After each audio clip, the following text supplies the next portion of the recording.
Muy feliz año a todos. Hoy vamos a empezar el año hablando de tumores que son muy desconocidos, los tumores neuroendocrinos. Los tumores neuroendocrinos los puedes tener en muchos órganos del cuerpo. Pueden aparecer en el pulmón, pueden aparecer en el recto, pueden aparecer en el intestino y en muchos otros sitios que ahora os comentaremos. Hola, soy Guillermo de Velasco, oncólogo médico del Hospital 12 de Octubre y secretario científico de la Sociedad Española de Oncología Médica. Y yo soy Aitana Calvo, oncólogo médico del Hospital Gregorio Marañón y secretaria científica de la Sociedad Española de Oncología Médica. ¿Qué son los tumores neuroendocrinos? Como decía Guillermo, estos tumores pueden estar alojados en distintos órganos, en el intestino, en el pulmón, en el páncreas, etc. Por eso, lo que los define no es la localización, sino el tipo de células, es decir, son las células endocrinas que proliferan y producen tumores en esos lugares. ¿Y qué tipo de síntomas dan estos tumores? Pues los síntomas pueden ser muy variados y en este caso dependen. Como decíamos que son células que secretan hormonas, muchas veces puede ir asociado a qué tipo de hormonas secretan. Habrá algunos tumores que puedan producir diarrea. Este es un síntoma muy frecuente dentro de algunos tumores neuroendocrinos dentro del intestino. Hay otros tumores que pueden estar, por ejemplo, alojados en el pulmón y los síntomas van a ser diferenciales. Es decir, que al final el abanico de síntomas es muy diferente y no podemos definir el tumor neuroendocrino asociado a un síntoma específico. Es cierto que cuando matizamos la localización de ese tumor neuroendocrino es mucho más fácil encontrar un tipo de síntomas común a esa localización.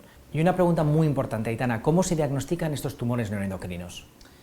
Bueno, tenemos como siempre las pruebas convencionales de imagen, es decir, del TAC, la resonancia, etc. Y además en este tipo de tumores son muy importantes las pruebas que realizamos en medicina nuclear, como el Electroscan, el PET galio, porque estas pruebas tienen unos receptores y el tumor capta, brillaría esa prueba de imagen.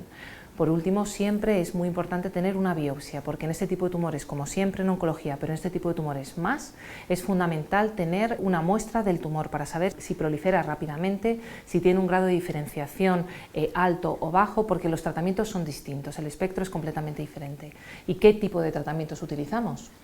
Bueno, pues como siempre, a la hora de valorar el tratamiento va a depender, uno, de la localización del tumor, de si el tumor está localizado, es decir, hay veces que los tumores se operan, hay tumores muy pequeñitos, que incluso son hallazgos dentro de las cirugías, que no son infrecuentes, que aparezcan estos tumores pequeños, muy bien diferenciados en el intestino llamados carcinoides, y lo que ocurre es que esos tumores están curados y, entre comillas, hay que olvidarse del tumor.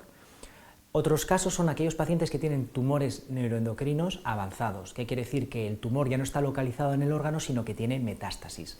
Aquí vamos a diferenciar muy bien entre unos tumores, los llamados bien diferenciados, los moderadamente diferenciados y los pobremente diferenciados. ¿Por qué? Porque los bien diferenciados pueden tener un patrón de crecimiento muy lento. Hay pacientes con tumores que tienen metástasis en el hígado que pueden vivir 15 y 20 años sin tener problemas. Sin embargo, hay otros pacientes con estos tumores que son muy pobremente diferenciados donde el pronóstico es mucho peor. En función de estos pronósticos y de esta evolución de la enfermedad, los tratamientos van a ser muy diferentes. Hay veces que los pacientes necesitan simplemente tratamientos con unas inyecciones que bloquean unos receptores específicos. Y en otros casos mucho más agresivos, lo que necesitamos es utilizar quimioterapias e incluso combinaciones de quimioterapias para controlar estos tumores. Pero una cosa muy importante, Aitana, ¿nos puedes hablar globalmente del pronóstico de los pacientes con tumores neuroendocrinos? Pues bueno, como bien decías, el pronóstico fundamentalmente depende del grado de diferenciación, del grado de proliferación, etc.